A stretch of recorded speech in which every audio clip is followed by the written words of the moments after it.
Dear बच्चों, मैं ऋषभ पांडे आप सभी का फिर से स्वागत करता हूं अपने YouTube चैनल एग्लो एडुगोर पर। तो आज का जो हमारा टॉपिक है CHS क्लास 9th का, वह है linear equation in one variable का लेक्चर नंबर 4।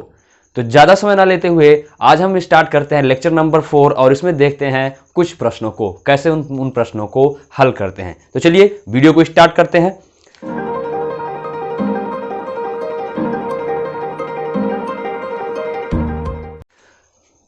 हमारे पास जो क्वेश्चन है linear equation in one variable का, जो पहला प्रश्न हमने यहां पर लिख रखा है क्वेश्चन नंबर 8, 9, 10, मतलब पिछले वाली वीडियो में हमने आपको 7 क्वेश्चन यानी 7 प्रश्न आपको हमने बता रखे थे।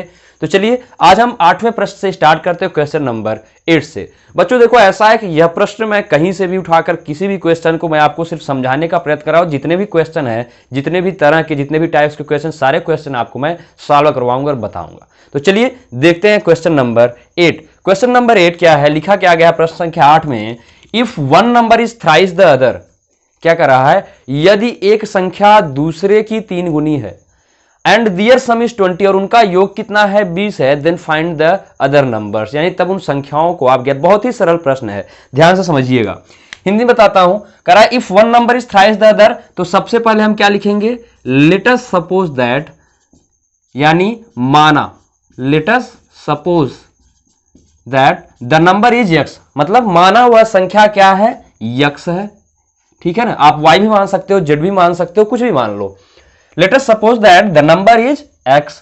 अब इसके बाद क्या कह रहा है, इज थ्राइस द अदर, यानी जो दूसरी संख्या है वह क्या है, इसकी 3 गुनी है। तो सेकंड नंबर क्या हो जाएगा हमारे पास, सेकंड नंबर इज क्या हो जाएगा, 3 into x, this one is equals to 3x।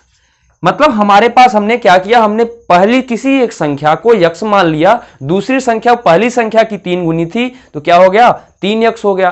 तो दोनों संख्या मिली, हमारे पास पहला संख्या क्या है, x है, दूसरी संख्या क्या हो गई, 3x हो गई। अब उसके बाद फिर प्रश्न में क्या कह रहा है, एंड डियर सम इज 20, यानी अकॉर्डिंग टू द क्वेश्चन।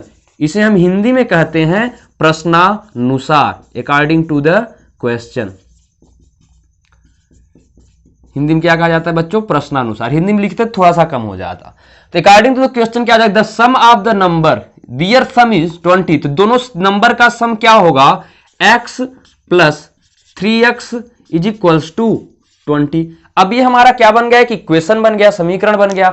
इसको हम हल कर सकते हैं, तो x में 3x को जोड़ेंगे, यानी x में 3x को जोड़ेंगे तो क्या आएगा, 4x आएगा, यानी 4x हो गया, is equals to 20। x is equal to क्या हो जाएगा, 4 का इस तरफ मल्टीप्लाई, हमको x की वैल्यू निकालनी है, तो x का यहाँ पर 4 के साथ क्या है, x का मल्टीप्लाई है, गुणा है, तो इस तरफ जाएगा क्या होगा, भाग हो जाएगा। x इज इक्वल टू 20/4, यानी x इज इक्वल टू क्या आ गया, 5 आ गया। तो x हमने क्या माना था, फर्स्ट नंबर माना था ना, x हमने क्या माना था, फर्स्ट नंबर माना था। तो अब यहां पर दूसरा नंबर हमने क्या माना है, 3x माना है। क्या माना है, 3x। तो सेकेंड नंबर क्या हो जाएगा, x की वैल्यू रख देंगे वहां पे, तो second number, then second number is equal to क्या होगा, 3 इंटू 5, यानी x का मान कितना आया है, 5 आया है, तो 3 गुणे 5 कितना हो जाएगा, 15। तो एक संख्या हमारे पास क्या हो गई, 15 हो गई, दूसरी क्या हो गई, x इक्वल टू 5 हो गई। इसके बाद हम अगला प्रश्न देखते हैं, क्वेश्चन नंबर 9 क्या है हमारे पास, क्वेश्चन नंबर 9 है, लिखा है अगला प्रश्न, वन ऑफ द एंगल, यानी एक कोण ऑफ अ ट्रायंगल, किसी त्रिभुज का, is equals to the sum of the other 2 angle, उसके अन्य 2 कोणों के योग के बराबर है। फिर क्या करा, if the ratio of the other 2 angles is 4:5, यदि उनके अन्य 2 कोणों के अनुपात जो है, रेशियो मतलब क्या होता है, अनुपात, 4:5 यानी 4:5 का है, find the angles of triangle, यानी त्रिभुज के कोणों को आप ज्ञात कीजिए। तो चलिए बच्चों देखते हैं इस प्रश्न को हम कैसे हल करते हैं। उससे पहले आप हमें यह बताइए, जल्दी से कमेंट जरूर करें, त्रिभुज के तीनों अंतः कोणों का योग, यानी इंटीरियर एंगल का सम क्या होता है और एक्सटीरियर एंगल का सम क्या होता है, आप कमेंट बॉक्स में जरूर बताइएगा। चलिए तो देखते हैं प्रश्न को, हम आपको इसमें आंसर भी बताएंगे। पहले प्रश्न में क्या कहा, one of the angle of a triangle is equal to the sum of the other 2 angle, और रेशियो दिया है 4:5। तो हम यहां पर लिख सकते हैं द अदर 2 एंगल, यानी अन्य 2 कोण, the other 2 angles are, 2 angles are क्या हो जाएगा, 4:5 है, तो हम इसको क्या लिख देंगे, 4x एंड 5x। मतलब अन्य जो दो हमारे कोण है हमने उसको क्या कर दिया कि 4x और एक को 5x कर दिया। अब ये दो कोण हमारे पास मिल गए, मान लिया हमने ये सेकंड एंगल हो गया, एक थर्ड एंगल हो गया, तो एक एंगल क्या होगा, one of the angles of a triangle is equal to the sum of other two angle, इन दोनों कोणों के योग के बराबर पहला कोण है। तो हम यहां पर लिख सकते हैं first angle is equals to, first angle is equals to क्या हो जाएगा 4x प्लस 5x, यानी जो पहला कोण होगा वह क्या होगा 4x प्लस 5x, यानी क्या हो जाएगा 9x हो गया। जैसे बच्चों मैं यहां पर ट्रायंगल आपको बना के समझा दूं, इस प्रश्न में यह कह रहा है कि किसी त्रिभुज का एक कोण, अगर हम इसको मान लें ये x है, ये y है और ये वाला z है, तो y प्लस z यानी इन दोनों कोणों का योग जो होगा वह x वाले के बराबर आएगा। तो हमारे पास दो कोण क्या दिया था 4x और 5x, तो हमने 4x और 5x जोड़ लिया तो हमारे पास क्या हो गया, पहला कोण मिल गया, कितना आ गया 9x आ गया। ठीक है, और दो कोण ऑलरेडी इसके क्या दे रखे हैं, ये एक है 4x है और एक का एंगल क्या था 5x था, तो ये थर्ड वाला एंगल कितना हो गया 9x हो गया। अब ट्रायंगल के तीनों अंतः कोण की बात कर रहा हूं बेटा, इंटीरियर एक्सटीरियर की बात नहीं मैं कर रहा, एक्सटीरियर का दूसरा होता है। ठीक है, इंटीरियर एंगल का सम क्या होता है 180 डिग्री 180 अंश होता है। तब क्वेश्चन के अनुसार चलेंगे तो एक कोण ये है 4x, एक 5x है, तीसरा एंगल क्या है हमारे पास 9x है। तो हम यहां पर लिखेंगे 4x plus 5x plus 9x is equals to 180। ऊपर यहां पर आप लिख सकते हैं, थोड़े हमारे पास स्पेस कम है, ऊपर आप यहां पर लिख सकते हैं अकॉर्डिंग टू द क्वेश्चन, या हिंदी में हम लिख सकते हैं हम जानते हैं कि त्रिभुज के तीनों कोणों का योग 180 अंश होता है, इसलिए यानी 180 डिग्री होता है, इसलिए 4x plus 5x plus 9x equal to 180 degree हो गया। अब ऐड करेंगे 4 प्लस 5 9, 9 9 18, तो 18x हो गया is equals to 180 degree. x is equals to क्या हो जाएगा, 18 का इस तरफ मल्टीप्लाई इस तरफ आएगा डिवाइड, यानी 180 अपान 18 डिवाइड करेंगे क्या आएगा 10 आ जाएगा, क्या आ जाएगा 10, और ये क्या होगा एंगल किस में आता है डिग्री में आएगा ना, तो x इज इक्वल टू क्या आ गया 10 डिग्री यानी 10 डिग्री आ गया। अब हमारे पास फर्स्ट एंगल क्या है 9x है, तो यानी एक एंगल हमारे पास क्या है 9x है, और x की वैल्यू हमने क्या निकाल रखी है 10 निकाल रखी है। तो हम यहां पर लिख सकते हैं first angle is equals to, मतलब फर्स्ट इज इक्वल्स मतलब first angle is equals to 9 into 10 degree, तो कितना आ जाएगा 90 डिग्री आ जाएगा, कितना आ जाएगा 90 डिग्री। सेकेंड एंगल क्या है, एक एंगल क्या है हमारे पास 4x है, तो second angle is equals to क्या आ जाएगा 4 into 10 degree is equals to क्या आएगा 40 डिग्री आ जाएगा। ठीक है, और third angle is equals to क्या आ जाएगा हमारे पास, थर्ड एंगल कितना है 5x है, तो 5 इंटू 10 इज इक्वल्स टू क्या आ जाएगा 50 डिग्री आ जाएगा। अब इन तीनों को अगर आप ऐड करोगे 90 प्लस 40 प्लस 50 तो आपका क्या आएगा 180 डिग्री आएगा। ठीक है, और इन दोनों कोणों का योग तीसरे कोण के बराबर भी है, तो हमारे प्रश्न के अनुसार क्या है आंसर सही है, तो क्या हो जाएगा 90 डिग्री 40 डिग्री एंड 50 डिग्री आपका आंसर हो जाएगा। अब चलिए अगला प्रश्न देखते हैं। अगले प्रश्न में हमारे पास क्या कहा गया, क्वेश्चन नंबर जो 10 है हमारा, करा द एजेज ऑफ 2 पर्संस, किन्हीं दो व्यक्तियों की आय डिफर बाय 20 ईयर, किन्हीं दो व्यक्तियों की आयु में उनका जो एज है उसमें 20 यानी 20 वर्ष का अंतर है। डिफरेंस कितने का है 20 वर्ष का है। करा इफ 5 ईयर एगो यानी 5 वर्ष पहले the elder one be 5 times as old as the younger one. ठीक है, द एल्डर वन करा जो बड़ा वाला है यानी जिसकी आयु अधिक है, एल्डर मतलब अधिक आयु वाला 5 गुना था as old as the younger one, छोटे वाले की आयु का 5 गुना अधिक था, मतलब छोटे वाले की जितनी आयु थी छोटा जो था उससे जो छोटा वाला था उसके 5 गुने के, ठीक है, बराबर था। अब क्या कर रहा है फाइंड दियर प्रेजेंट एजेस, अब उनकी वर्तमान आयु क्या है वह ज्ञात कीजिए। तो चलिए बच्चों इस प्रश्न को हम समझते हैं कैसे हल करेंगे।